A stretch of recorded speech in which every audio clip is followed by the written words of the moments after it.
ceux qui ne me connaissent pas, je travaille tout le temps sur WebAudio API dans Firefox. Et donc, quand je ne suis pas en train de travailler dessus, je fais aussi des démos. Et quand je fais des démos, j'aime bien utiliser ce que je fais au travail. Donc je fais souvent les musiques dans les démos parce que je suis pas très fort en 3D, donc ça arrange un peu tout le monde. Et donc au fil du temps, j'ai trouvé quelques techniques et trucs sympas pour les démos, vraiment, en utilisant WebAudio API. Donc ma talk, elle aura une petite introduction sur WebAudio API, elle va présenter tous les différents effets qu'on peut faire. Ensuite, dans une seconde partie, j'ai écrit le synthé minimal, vraiment le minimum de code qu'on peut utiliser pour faire un synthé qui fait, bon là c'est de la techno, mais donc procédural, donc aucun sample, donc on peut utiliser en démo. Et ensuite, un deuxième exemple, c'est un beat detector. Donc ça, c'est vraiment utile. On a notre track, on met un beat detector et on flash l'écran ou on donne ça aux gens qui font le graphique. Et ça permet d'avoir des belles synchros audio-vidéo pour nos démos. Donc voilà.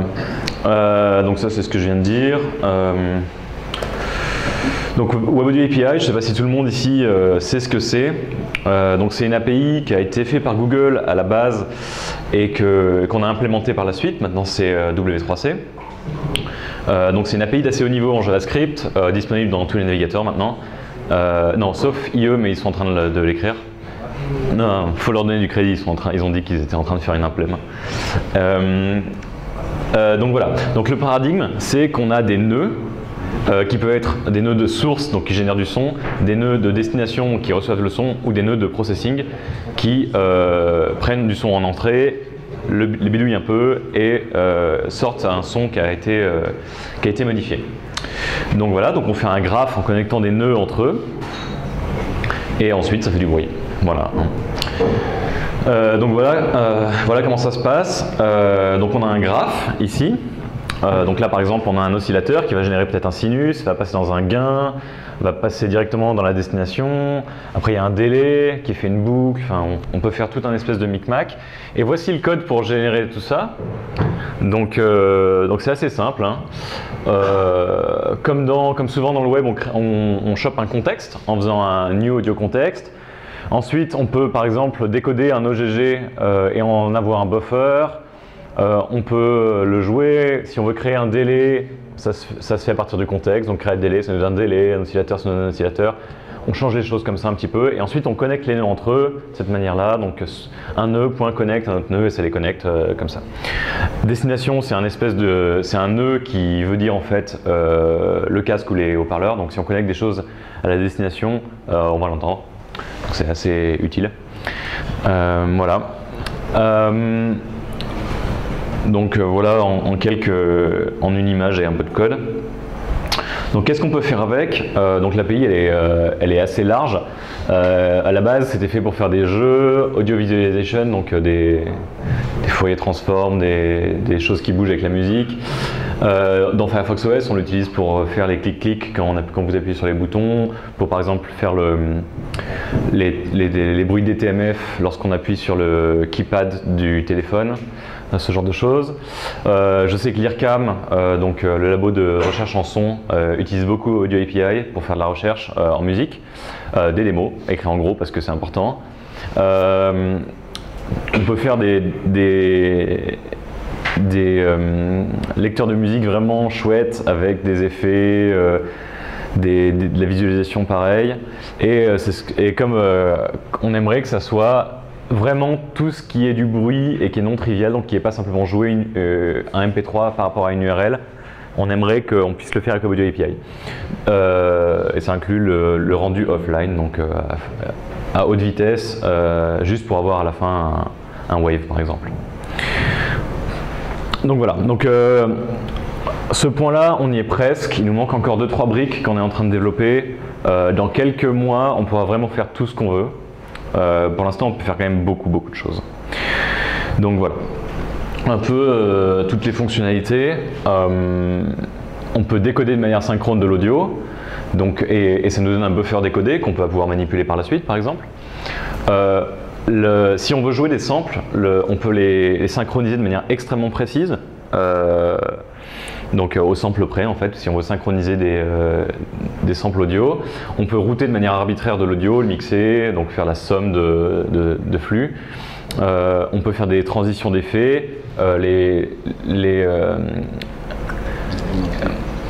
je sais pas comment on dit scheduling. Ouais, les ordonnancés pour le futur, ouais, je sais pas si ça. Ouais, bref. Comment ? Les planifier. Ouais, les planifier, voilà, c'est bien ça. Les planifier pour le futur, donc on peut dire dans 3 secondes, j'aimerais que le volume passe de 0 à 1 avec une courbe exponentielle, avec telle constante de temps, etc. Donc ça on peut le faire avec WebAudio API. On peut faire des analyses de phase Fourier transform, donc ça c'est génial pour les démos. J'aurai un exemple par la suite, ça nous permet de faire un bit detector en quelques lignes. Et c'est à basse latence, donc pour la démo on s'en fiche un peu parce que souvent on est en train de jouer une track, donc c'est pas très important d'avoir basse latence, mais pour beaucoup d'applications, par exemple les jeux vidéo ou la voix sur IP, c'est assez important d'avoir une latence très très basse. Donc comme je disais tout à l'heure, on a 3 types de nœuds. On a les nœuds sources qui génèrent de l'audio, on a des nœuds de processing, donc de traitement, qui vont prendre l'entrée, le modifier et la sortir, et à la fin on a des nœuds de sortie qui n'ont pas de sortie eux-mêmes, et voilà. Donc qu'est-ce qu'on peut faire comme source node? Alors si on veut jouer des samples, on utilise un audio buffer source node, on lui donne un buffer, on appelle start et hop, ça joue le sample. On peut spécifier si on veut le boucler, si on veut jouer seulement une partie du sample. Donc voilà. Oscillator node, c'est très très utile en démo, comme on le verra par la suite. Ça permet de générer une forme d'onde simple. Ça peut être un carré, donc une onde carrée, un sinus, une onde triangle ou ce qu'on appelle une sawtooth, donc une onde en dents de scie, qui est un petit peu différent d'une onde triangulaire.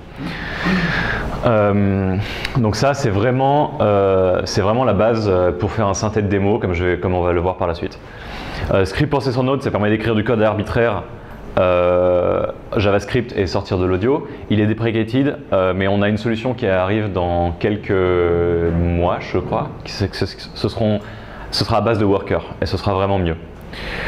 Media Element Audio Source Node, c'est un autre nœud qui permet de faire le pont entre une balise audio classique et web audio. Par exemple, si on veut jouer une piste normale, on va pouvoir l'envoyer dans un graphe web audio en utilisant un Media Element Audio Source Node, et ça va automatiquement muter l'élément lui-même et envoyer tout l'audio dans le graphe. Et ensuite, on va pouvoir faire du processing dessus.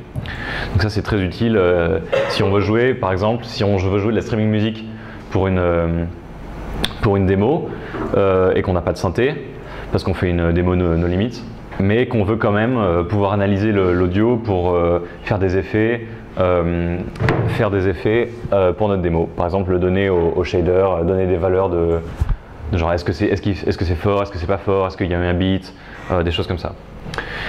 MediaStream Audio Source Node, c'est assez utile, ça c'est un peu rigolo, je le mets là juste parce que pour lister tout, mais ça permet de prendre votre micro et de faire du processing dessus, ou de prendre une peer connection de WebRTC, donc un correspondant peer-to-peer loin, et de lui donner une voix de robot ou je ne sais quoi. Enfin, voilà.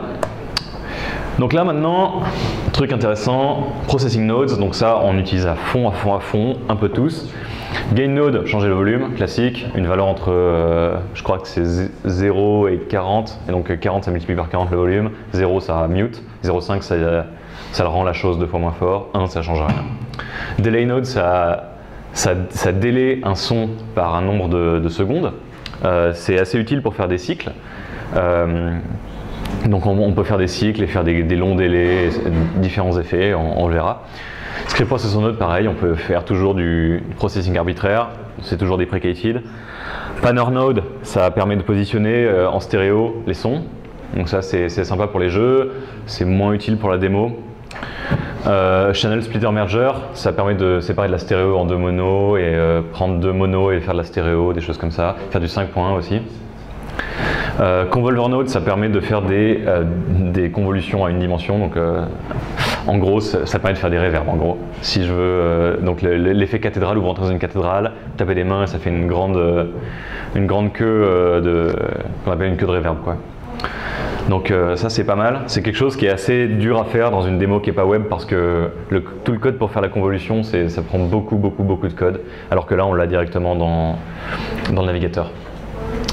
WaveShaper, c'est pour faire des effets non linéaires, donc en gros de la distorsion. En général, on chope un bout de code sur le net, ça fait de la distorsion et c'est cool. Pour trouver les équations de waveshaping, c'est un peu compliqué, donc on peut juste l'utiliser comme ça. Bcode filter, ça permet de faire des passes haut, passes bas, passes band. Donc par exemple enlever les aigus, enlever les graves, booster à 1000 Hz par exemple. Ça permet vraiment de filtrer notre son. Ouais. Et compression dynamique, ça permet de, si on a des sons forts et des sons pas forts, ça permet de automatiquement tous les rétablir à un niveau équivalent. Par exemple, si on a un chanteur qui va chanter dans un micro, souvent le chanteur il va avoir des moments où il parle un peu plus fort que d'autres moments. Si on met un dynamic compressor node, ça va un peu réégaliser toute sa voix automatiquement. Donc diminuer les sons forts et augmenter les sons faibles. On peut penser comme un petit lutin qui serait sur un bouton de volume, et quand c'est trop fort, il baisse le bouton de volume, et quand c'est pas assez fort, il le monte. Donc il règle automatiquement le volume. Donc voilà, où est-ce qu'on peut sortir tout notre son qu'on a préparé avec notre graphe? On peut l'envoyer à un media recorder, une peer connection. Donc si on veut encoder notre son, on utilise un media recorder. Si on veut l'envoyer à un correspondant de l'autre côté du globe, on va utiliser une peer connection. Mais bon, ça en démo, on n'utilise pas du tout. Par contre, on utilise tout le temps un audio destination node, c'est, comme je l'ai dit précédemment, c'est en gros les enceintes ou le casque. Donc il faut que notre graphe à la fin il soit connecté à l'audio destination node. Le contexte en a un seul, donc on ne va pas se tromper quoi. Script processor node, c'est toujours deprecated, mais on peut l'utiliser juste pour lire les valeurs d'entrée et faire de l'analyse. Et l'analyzer node, on verra, j'ai un exemple plus tard. Ça nous donne des infos sur le son qui est en train d'être joué. Et après, on peut faire des petites maths et décider quoi faire avec. Par exemple, détecter s'il y a eu un beat ou s'il y a beaucoup d'aigus ou des choses comme ça. Donc voilà. Donc là, je pars dans... Oh, j'ai pas le net. J'aurai bientôt le net. Ou alors... Ah non, c'est bon, j'avais déjà chargé ici. Donc, je vais... Voilà, donc je vous donnerai l'URL, donc c'est piano.github.io/leadsynth, leadsynth comme literate synth. J'ai écrit ça en literate JavaScript, donc il y a beaucoup de docs. Là, je vais vous montrer seulement des bouts, donc il y a beaucoup plus de docs que de code, donc le code est à droite, et pour chaque fragment de code, j'ai un paragraphe ou même plus. Donc ça explique un petit peu tout ce qui se passe pour faire un synthé. Donc ça c'est un synthé qui est complet. Il fait non, j'ai pas de jack, mais voilà. Donc si vous voulez écouter, en fait il fait une petite track de techno, il boucle une track de techno avec un kick et des cymbales, et il a une basse aussi. Donc voilà. Donc on va regarder un petit peu comment est-ce qu'on fait un synthé pour une démo qui va tenir en extrêmement peu de bytes parce qu'il n'y aura aucun sample et c'est tout généré procéduralement. Donc voilà. Donc on commence classiquement par faire une fonction JavaScript qui va être notre objet. Voilà. Donc on prend un audio contexte AC et une track. La track c'est en gros un ensemble d'arrêts qui vont dire autant 1 tu joues un kick, autant 2 tu joues rien, autant 3 tu joues un coup de cymbale, autant 4 tu mets un coup de basse. Et voilà, donc c'est une espèce de partition. Ensuite, on prend notre destination, on prend notre track, on le met tout dans notre objet comme ça. Et par exemple, si on veut faire un kick de batterie, donc un kick de batterie c'est un instrument, genre, on ne peut pas vraiment faire une bonne démo sans un gros kick qui tape. Donc là on veut faire de la techno, donc il nous faut un kick qui est pas mal. Donc voilà comment on fait. Donc j'ai une fonction kick, on l'appelle avec un temps. Donc un temps en secondes, par exemple, on va dire à 0 secondes il nous faut un kick, parce que c'est de la techno, on commence à faire par un kick. Alors qu'est-ce qu'il nous faut? Il nous faut un oscillateur. Donc l'oscillateur il va générer un sinus. Donc un sinus c'est un son très simple, donc c'est juste un sinus qui se balade comme ça avec une certaine fréquence. Ensuite, il nous faut un gain, parce que donc si on écoute attentivement un son de batterie, ça commence par être très fort et ensuite ça devient moins fort. Donc on veut faire cet effet-là. On prend notre oscillateur, on le connecte ici à notre gain, et notre gain, on le connecte à la destination. Donc là, ça veut dire qu'on va générer un sinus, il va être traité par un gain, donc ça va lui changer son volume, et ensuite, ça va sortir dans les enceintes. Ensuite, on dit, ok, donc au temps t, donc au tout début de notre son, notre gain est à 1,0, donc le maximum de volume. Donc là, on utilise cette fonction de web audio, setValueAtTime, qui veut dire à t, on set la valeur du gain à 1. Ensuite, on veut qu'il y ait une courbe qui descende de manière exponentielle. Donc ça fait une petite courbe assez douce comme ça qui descend. Donc voilà comment ça se fait. On dit au temps t, donc toujours au temps t, on veut qu'on atteigne la valeur de 0, donc c'est le silence complet. Et là, ça c'est si vous vous rappelez vos cours de première ou de terminale, c'est une constante de temps d'un système linéaire du premier ordre. Et donc, en gros, alors j'ai marqué là parce que c'est moins peur, en gros c'est le temps qu'il faut en secondes pour que le gain atteigne 1 sur 1 moins 1 sur mat.e, donc environ 63,2%. Donc ça fait une courbe qui, en gros, ça fait une petite courbe qui descend de manière extrêmement douce. Et c'est exactement, coup de bol, c'est exactement comment marche un tambour. Si on tape dessus, ça va faire une courbe qui descend de manière douce, comme ça. Ça ne va pas être linéaire, ça ne va pas être juste une courbe qui va être droite comme ça va être vraiment comme ça. Donc cette fonction de audio a été un peu faite pour faire des percussions. Hein. Donc voilà. Ensuite, oula, est-ce que j'ai mis ma souris? Vous voyez ma souris? Ah oui. Ah oui. Donc ensuite, notre kick drum, il doit avoir une fréquence assez basse, parce qu'on l'appelle aussi bass drum, c'est un autre nom qu'on peut l'appeler, donc il doit être assez grave. C'est la grosse caisse qui est là, avec le batteur qui appuie comme ça. Donc on lui donne une fréquence de 100 Hz. Donc 100 Hz, pour donner un ordre d'idée, c'est 4 fois plus grave, 4 octaves plus bas que ce qu'on entend quand on décroche un téléphone, à peu près. Donc c'est assez grave. Et il y a un truc, donc pour faire un bon kick drum, il faut aussi que la fréquence descende avec le temps. Donc plus on va avancer dans le son, plus ça va aller vers le grave. Parce que c'est comme ça que marche un tambour en fait. Quand on tape sur un tambour, au début, la peau elle est vachement excitée, elle va super vite, comme ça, à environ 100 Hz. Et ensuite, elle va de moins en moins vite, et donc la fréquence elle baisse. Et elle baisse en même temps parce que la peau va de moins en moins vite, et elle va aussi de moins en moins loin, ce qui fait que c'est de moins en moins fort et de plus en plus grave. Donc c'est un peu comme ça que marche un tambour. Donc là, on fait exactement le même truc. Set target at time, on dit on va vers 30 Hz, ce qui est très grave, c'est à peu près pas loin du seuil le plus bas de l'oreille humaine, en hauteur de note. Et là, 0,15 c'est pas mal aussi comme constante linéaire du premier ordre. Donc voilà. Et ensuite, on lance notre oscillateur. Donc là, il va commencer à osciller. Il va sortir du son comme ça, touk touk touk. Et après, bon, notre kick il va être assez bref. Là, il va prendre peut-être 150 millisecondes, 200 millisecondes à tout péter. Nous, ce qu'on veut, c'est on veut éviter d'avoir des oscillateurs qui oscillent tout le temps alors qu'ils ne servent plus à rien. Donc on le stoppe à 1 seconde. On le stoppe 1 seconde après. Donc comme ça, on est pas mal. Donc ça me permet de sauver des ressources. Donc voilà. Après, deuxième exemple, et ensuite je laisserai le reste et on passera un peu à comment est-ce qu'on fait les notes. Des hats, donc les hats c'est les petites cymbales qu'il y a à gauche du batteur avec donc 2 cymbales les unes sur les autres comme ça et il tape avec une baguette comme ça dessus. Et les hats c'est vraiment utile en techno, sans hats on fait pas de bonne techno. Donc là, qu'est-ce qu'on fait? Donc une cymbale, si on magouille un peu, on voit que c'est du bruit avec un passe-bas. Donc on prend du bruit gaussien, donc juste du random dans un buffer. On enlève toutes les basses fréquences, donc tous les graves. Et pareil, on lui met une petite courbe qui descend, parce que c'est toujours une percussion. Donc comment est-ce qu'on fait ça? Toujours en web audio, on prend un noise buffer, donc ça c'est une petite fonction très simple qui prend un float de 32 arrêts et qui le remplit de mat.random. Donc voilà, pendant je crois que je dois avoir un dixième de seconde de bruit quoi, 4000 valeurs. Donc on crée un buffer source node, ça c'est quelque chose qui nous permet de jouer des samples. Donc si on donne un buffer à un audio buffer source node et qu'on lui appelle sa méthode start, il va commencer à lire le buffer et il s'arrête vers la fin. Donc ensuite, comme tout à l'heure, on crée un gain pour faire une courbe de volume qui descend. Donc voilà.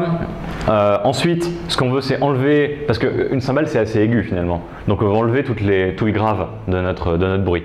Donc pour ça, on utilise un bi-quad filter. Donc le nom est un peu méchant, mais en gros, c'est juste un filtre qui enlève des fréquences qu'on ne veut pas. Donc on dit high pass, donc on veut laisser passer toutes les hautes fréquences, donc les aigus, et on veut enlever toutes les basses fréquences, donc les graves. 5000, bon ça c'est un peu choisi à l'arrache, mais ça sonnait bien. J'ai essayé différentes valeurs, 5000 c'était pas mal. Donc 5000 c'est vraiment aigu quand même. C'est 10 fois plus aigu que quand on décroche un téléphone à peu près. 10 octaves de plus, donc voilà. Donc voilà, on fait ça. Pareil, on fait notre petite courbe ici. Notre petite courbe pour commencer à 1 et faire une petite courbe exponentielle de 0. Là, ça c'est très bref, donc 0,02, ça c'est très bref, donc on entendra juste un petit tchic, tchic, tchic, tchic, tchic, comme une cymbale comme ça. Ensuite, on connecte tout ce beau monde comme on a vu précédemment. L'audio buffer source node qui va jouer le son connecté au gain, donc qui va baisser le volume. Et ensuite, ce gain connecté au filtre qui va enlever les graves. Et le filtre lui-même est connecté à la destination. Donc voilà. Donc ouais, je vous encourage, si ça vous intéresse, à relire. J'ai mis plein de notes à gauche, des petites techniques, des machins. Après j'ai une basse, mais on va pas la lire. Enfin, c'est pas le plus intéressant. Ça c'est intéressant par contre, clock. Donc en démo, ce qu'on s'est rendu compte avec Rémi quand on discutait, c'est que c'était vachement bien d'avoir une clock qui donnait pas le temps en secondes, mais qui donne le temps en mesure et en temps musical. Ce qui fait que si on veut synchroniser quelque chose sur le temps fort, on a juste à regarder est-ce que c'est un nombre entier, pouf, terminé. Si c'est un nombre entier, ça veut dire qu'on est sur un temps. Et si c'est sur un temps, ben on veut faire quelque chose à l'écran, par exemple faire bouger quelque chose, comme ça. Notre synchronisation est vraiment très facile. Donc c'est pour ça que là, j'ai un tempo. Donc le tempo, c'est le nombre de temps par minute. Donc je prends 60, je divise par ça, ça me donne la longueur d'une pulsation. Et ensuite, par cette petite formule magique, j'arrive à déterminer exactement à quel bit j'en suis. Par exemple, est-ce que je suis sur le 4e temps, c'est-à-dire la fin de la première mesure, ou des choses comme ça. Donc ça c'est vraiment utile pour après que les gens du graphique puissent se synchroniser nickel. Ensuite une petite méthode de start, et là c'est la belle méthode scheduler qui fait un peu absolument tout. Enfin pas absolument tout, mais en gros elle décide qu'est-ce qu'on veut jouer, quand, quel instrument on doit jouer, etc. Donc pour ça je vais simplement descendre encore un petit peu et regarder notre track. Donc ça, c'est notre partition. On décide qu'on a un tempo de 140 battements par minute. C'est classique pour de la techno. On a 3 instruments, kick, hi-hats et une basse. Là, on voit que le kick, il est à 1 sur le premier temps, après il joue pas pendant 3 temps, après il rejoue, après il joue pas pendant 3 temps, après il rejoue, après il joue pas pendant 3 temps, et ça. Donc là, ça va être un gros boom, boom, boom, boom de techno très régulier. Les hi-hats, ils sont sur le temps faible, donc ça va faire poum tchic poum tchic poum tchic poum tchic poum, un truc comme ça. Et la basse, elle va jouer un petit thème avec des notes comme ça. Donc là, voilà, donc on a un objet, on a des arrays, un array qui décide est-ce qu'il faut jouer ou pas. Alors maintenant, le scheduler. Ce qu'il faut savoir, c'est que dans Web Audio, ce qui est bien à faire, c'est de déterminer quoi jouer un petit peu en avance. Comme ça, au cas où le main thread de JavaScript soit vraiment en train de faire des trucs, par exemple calculer, générer une texture ou je ne sais quoi dans votre démo, si vous n'êtes pas appelé pendant 100 millisecondes parce que le main thread est bloqué, parce que vous faites des gros calculs, c'est pas très grave parce que vous avez préparé un petit peu d'audio un petit peu en avance. Donc vous pouvez vous laisser de la marge en gros. Donc là, c'est comme ça. Là, c'est ce que j'ai appelé le look ahead. Donc là, on a une demi-seconde. Donc quand on va déterminer quoi jouer, on va toujours déterminer quoi jouer une demi-seconde en avance. Donc on va arriver par exemple au temps 4 secondes et à 4 secondes, on va tout régler pour que toutes les choses qui doivent partir à 4,5 secondes dans le temps soient prêts et sont déjà réglées.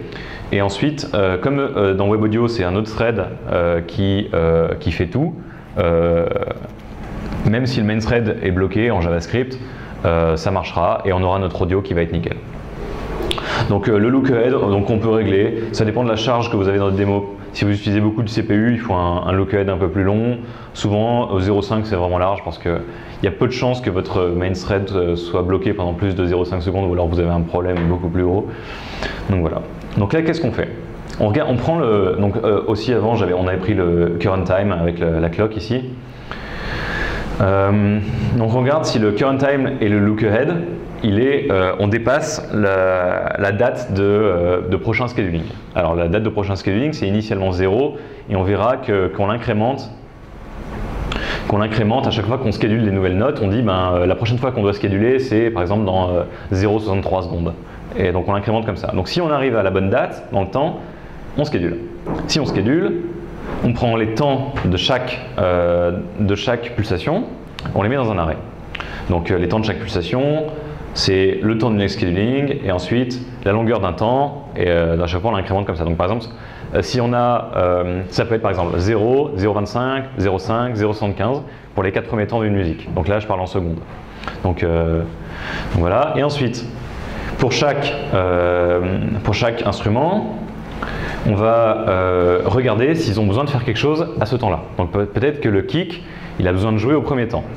Donc là, il arrive, il regarde où est-ce qu'il en est dans l'index de l'arrêt qu'on a vu au tout début. Et si la note est différente de 0, alors on l'appelle. Donc là, I, c'est par exemple kick ou hats ou bass. Et on l'appelle avec le temps. Donc on se rappelle que le premier argument c'était le temps, hein, et steps, on vient de calculer du temps avec. Donc voilà. Donc ce qui se fait qu'on fait une petite boucle comme ça qui est appelée régulièrement. Et à chaque fois qu'on arrive, qu'on regarde, on va regarder si cet instrument doit jouer une note à telle date. Et si oui, on la programme. Donc voilà. Et à la fin, on dit, ok, la prochaine fois qu'on doit être appelé, c'est dans, là, mon synthé, il me fait 4 temps par 4 temps, donc c'est dans 4 temps. Donc dans 4 temps, il va être rappelé, il va encore scheduler 4 temps, et après il va attendre un petit peu, encore dans 4 temps, il va rescheduler 4 temps, etc. jusqu'à la fin de la musique. Et après, on fait un petit set timeout classique, pour se faire rappeler périodiquement et voir si on a des choses à jouer. Donc voilà comment on fait le plus minimal synthé de Demoscene. Donc là j'ai pas de jack, mais on pourrait écouter après si vous voulez. Ça fait une petite track de techno sympatoche. Ça fait 100 lignes de code, c'est tout petit, ça se magnifie très très bien. Et voilà. Donc ouais, si ça vous intéresse, je vous encourage à me lire. J'ai mis beaucoup de détails à gauche. J'explique beaucoup plus en détail toutes les choses avec des liens vers les docs de web audio, etc. Donc vous avez vraiment tout. Et un autre exemple.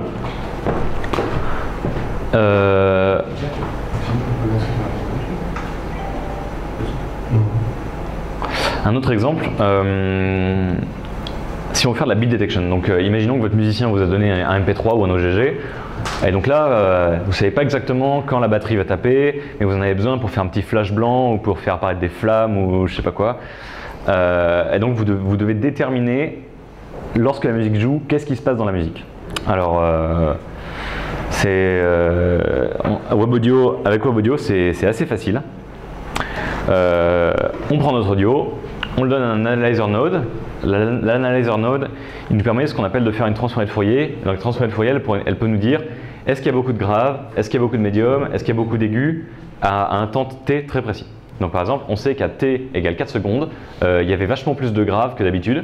Et là, s'il y a vachement plus de graves que d'habitude, en général, c'est qu'il y a le batteur qui a tapé sur sa grosse caisse. Et là, on se dit ok, là, il va falloir faire sortir les flammes. Donc, j'ai muté.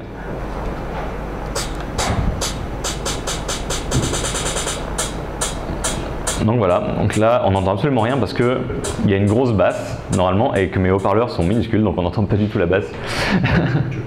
Ouais, je veux bien si tu peux me brancher. Pas sûr. On verra. Hein. Sinon on passe sur la compo machine. Ouais. Oups, attends, je vais pousser ma machine. Ah, c'est cool. Tac.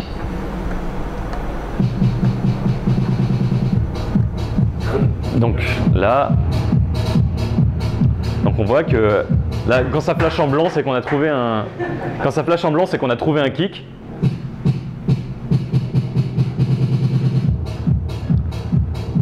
Donc vous voyez que ça marche pas mal. Hein. Et ça, on peut regarder le code, c'est vraiment bateau.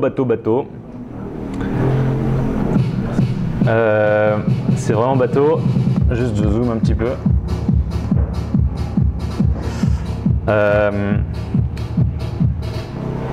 En gros, on arrive, on n'entend plus le micro. Donc, ouais, on prend get float frequency data, on l'appelle, ça nous donne un array. Et là, on dit, on fait une somme de toutes les valeurs qui sont en bas de l'array, donc qui sont les graves. On fait une moyenne. Si ça dépasse 0,85, donc là j'ai mis à l'arrache, hein, c'est une bonne valeur pour ma track. Si ça dépasse 0,85, on a trouvé un bit, et voilà, en 2 lignes de code, on a fait un bit détector. Donc voilà, donc pareil, le code est dispo sur le net, hein, si vous voulez réutiliser ça. Moi je l'ai utilisé pour plusieurs démos, ça marche vraiment pas mal, ça permet de faire des beaux effets bien synchro. Ça marche plus? Oh. Je veux celui-là.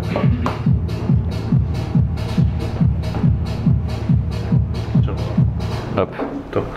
Ça marche? Bah, il faut que je vois s'il est branché déjà. Ouais. Excuse-moi.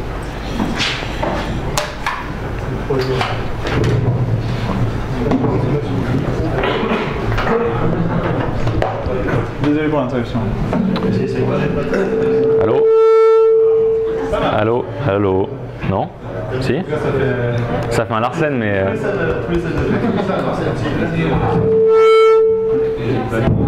Allô? Allô? Allô? Allô? Ah, c'est bon. Donc voilà. Ah non? Si? C'est bon? Ok. Donc voilà comment on fait de la bit detection. C'est vraiment simple. Donc le code est pareil, dispo sur le net, hein, si vous voulez.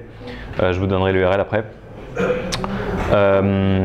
Donc voilà, donc ça c'est vraiment rigolo, ça marche sur tous les types de musique, il n'y a pas besoin de s'embêter.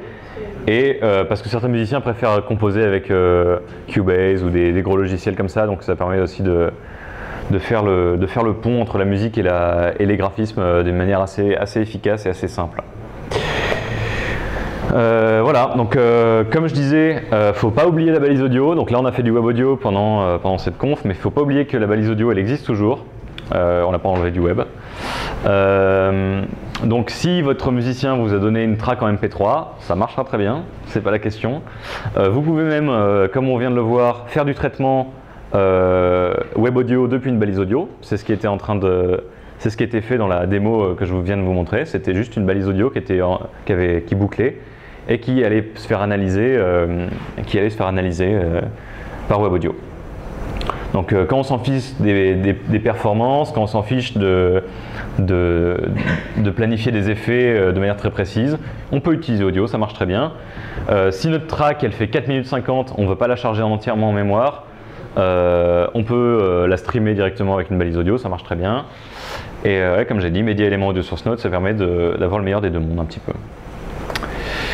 Donc là j'arrive un peu tard, normalement je donne ça au début des démo parties ou des workshops, mais c'est une petite cheat sheet qui vous explique exactement toutes les choses qu'on peut faire dans Web Audio API, donc toutes les fonctions, toutes les propriétés de tous les objets. Et donc vous pouvez cliquer sur tous les liens, ça vous envoie vers la spécification avec le descriptif, etc. Donc vous avez ça. Pareil, vous aurez le lien, donc ça c'est assez utile quand on débute, si on veut savoir le nom de telle fonction ou je ne sais quoi, en 2 secondes on a un truc vraiment simple. C'est sorti directement depuis la spécification, donc c'est tout le temps à jour, c'est sorti en traitant un petit peu avec du JavaScript, donc ouais, toujours à jour. Après je vais vous montrer un truc un peu coolos, un tool. Nous on aime bien les tools chez TMP. Tac, donc si je vais là, dans les DevTools classiques de Firefox, et que je refresh ma page, voilà, j'ai un petit tool. Donc là j'ai trouvé que j'avais un audio buffer source, un analyzer, la destination, donc si je clique, je peux regarder un peu je peux introspecter mon contexte, et je peux changer les choses. Par exemple si je veux...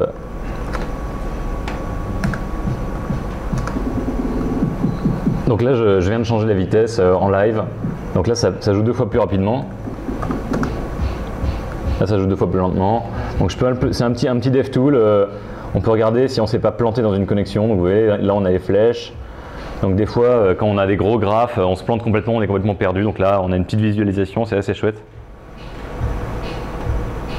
Donc voilà.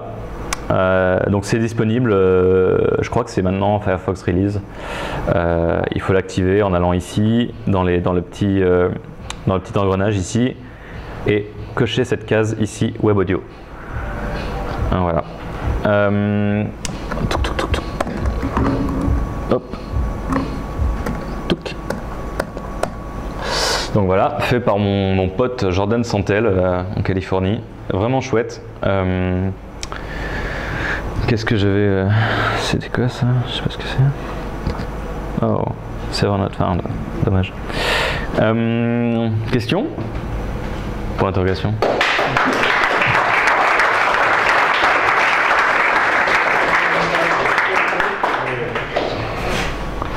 Oui.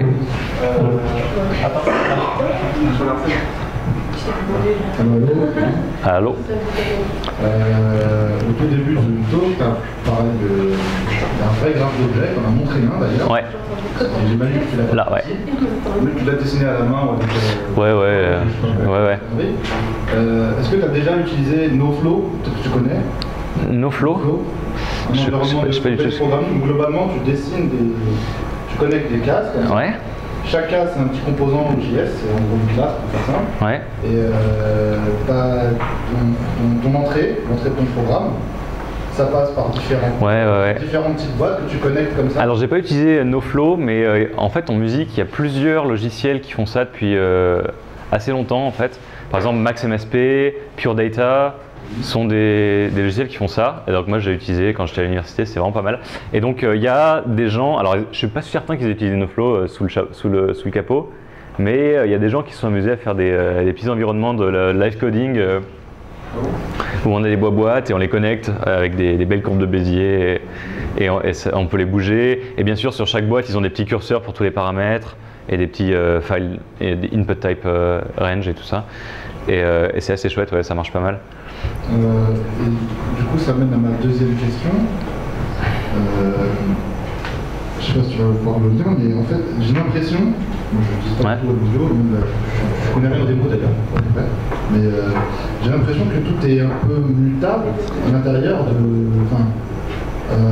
l'API Web Audio, de beaucoup d'éléments mutables. Est-ce que ça poserait des problèmes ou pas à utiliser, modéliser ton graphe sous forme de petite classe qui peut prendre des inputs, en gros des fonctions pures, tu vois. Ça poserait pas des problèmes pour implémenter créer une espèce de logiciel de manipulation audio, soit générique comme Surface, soit très spécifique pour les petits démos par rapport à la mutabilité d'API, non? En gros, on peut considérer, alors à quelques exceptions près, en fait à une exception près, tous les nodes Web Audio sont des fonctions pures. Donc il n'y a pas de mémoire entre chaque appel. Donc Web Audio, comment ça marche sous le capot? C'est qu'on calcule tout par bloc de 128 valeurs en boucle. Donc on va calculer les 128 premières valeurs dans tout le graphe et sortir 128 valeurs. Ensuite on va calculer les 128 prochaines valeurs dans tout le graphe et après on va les sortir. Et donc à une exception près qui est le delay node, parce que quand tu dois délayer, tu dois garder les valeurs, attendre un petit peu et après les sortir. Donc là c'est la seule exception où tu as un nœud qui a un side effect en fait. Mais tout le reste c'est des fonctions pures. Tu prends une entrée, tu lui appliques un processing et tu la sors. Donc c'est assez, donc ça marche. Je pense que ça marchait pas mal. Donc à cette exception près du delay node, mais bon, je pense qu'on peut peut-être s'en sortir, quand même. D'autres questions?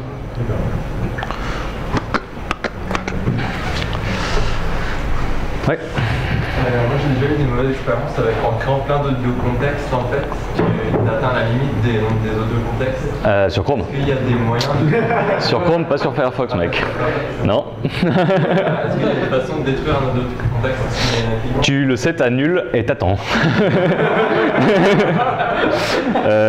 Voilà, en gros. Alors, non, ça c'était une blague, mais en gros c'est comme ça que ça marche actuellement. On est en train de travailler sur une API qui s'appelle la Suspend Restore API, et tu prends un audio contexte et tu tu appelles suspend, ça te renvoie une promise, et la promise elle se résout quand c'est suspendu. Parce que ça demande d'aller parler au hardware audio, etc. Ça peut prendre un petit peu de temps. Donc ça renvoie une promise et ça résout la promise quand l'audio est suspendu. Donc ça c'est un truc. Ça va suspendre le processing. Derrière, ça va killer toutes les ressources audio, par exemple les streams système, etc. Donc on va avoir ça pour mobile notamment. Pour mobile, c'est très important de ne pas trop consommer de batterie parce qu'au final, c'est un mobile quoi. Et du coup, on aimerait bien suspendre des contextes au lieu de juste leur faire sortir du silence. C'est vachement plus propre parce que même si tu fais sortir du silence, tu fais quand même du CPU. Les threads audio sont de très haute priorité, donc ça consomme beaucoup de batterie, ils tournent très très vite. Donc donc la Suspend Restore API, elle va bientôt arriver. Donc là je suis en vacances, donc je ne suis pas en train de travailler dessus, mais a priori c'est à peu près ce que je vais faire quand je vais rentrer, entre autres choses. Entre autres bugs que j'ai trouvé en jouant avec WebAudio API pendant les vacances dans Firefox, je vais faire ça aussi. Mais ouais, donc dans Chrome ils ont des problèmes. Donc Chrome ils ont des problèmes tu peux pas créer trop d'audio contexte par process, en gros, donc par origine, du coup, dans Chrome.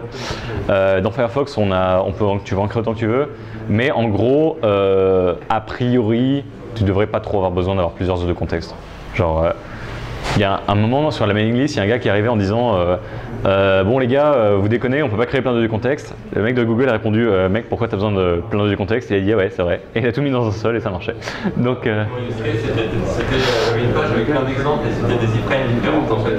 Ouais. Du coup, ouais, ça c'est peut-être le use case où tu as besoin de plusieurs audio contextes indépendants, ouais.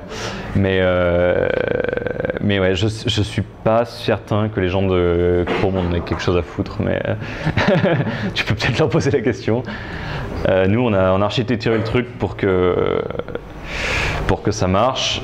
C'est pas garanti que ça marche toujours dans le futur parce qu'on va peut-être changer notre archi, mais ouais.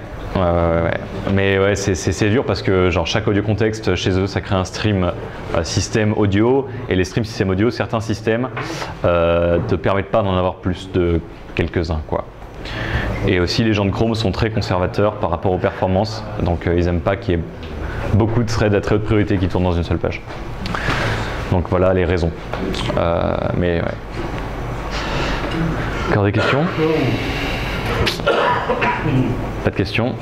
Donc voilà. Donc si vous avez des questions mais que vous y pensez pas maintenant, mon email, mon Twitter. Si vous trouvez des bugs dans Firefox, vous pouvez aller parler sur IRC dans Diaz Media sur irc.mozilla.org. Je suis P-Adno là-bas, comme Paul Adno, mon prénom de famille. Vous pouvez me pinguer environ à la time zone de Paris, mais je pense que c'est pas un problème pour vous, la time zone de Paris. Donc voilà. Si vous trouvez des bugs dans WebAudio, cliquez ici. Ça vous amène vers le petit formulaire pour remplir un bug. Je reçois automatiquement un email dans ma boîte qui me dit il y a un bug et je le fixe. C'est ce que je fais, c'est mon métier, donc voilà. Si la spec est pourrie et que vous avez un use case que vous ne pouvez pas faire avec WebAudio, cliquez ici, ouvrez une issue sur GitHub. On utilise GitHub pour traquer la spec, donc c'est assez pratique, hein. Tous les gens connaissent comment marche GitHub, hein, finalement, je pense ici. Donc c'est juste une petite issue où vous dites voilà, j'aimerais faire ça, je ne peux pas le faire avec la spec actuelle, c'est naze, please fix this, 4hx by. Voilà. Et les slides, voilà. Je crois que je les ai pas encore uploadés, donc ils vont être uploadés dans 4 minutes peut-être. Donc voilà. Je pense que c'est tout.